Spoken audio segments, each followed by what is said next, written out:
नमस्कार, मी संकेत Deshpande. Top news मराठीमध्ये आपलं स्वागत. वारकरी संप्रदायासाठी एक आनंदाची बातमी आहे.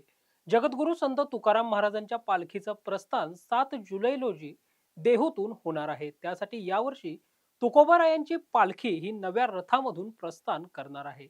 हा रथ बनवण्याचं काम सध्या युद्धपातळीवर सुरू असून त्यासाठी राजस्थानमधील सिहोर या गावातून लाकडावर कोरीव नक्षीकाम करण्यात आलंय.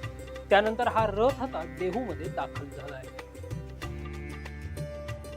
या रथाला ब्रह्मटिक सागवान जातीचं लाकूड वापरण्यात आलंय. या लाकडाला ऊन, वारा, पाऊस याचा कोणताही परिणाम होणार नाही.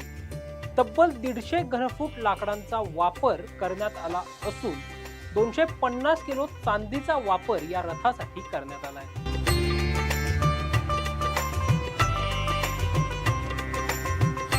दाक्षिणात्य पद्धतीचं कोरीव काम या लाकडावर करण्यात आलंय.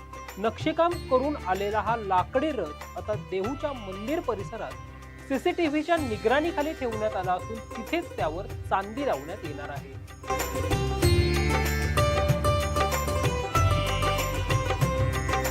तर 7 जुलै पूर्वी हे संपूर्ण चांदीचं काम पूर्ण करून रथ प्रस्थानासाठी सज्ज करण्याचे प्रयत्न हे मंदिर प्रशासन आणि कारागिरांकडून सुरू आहे.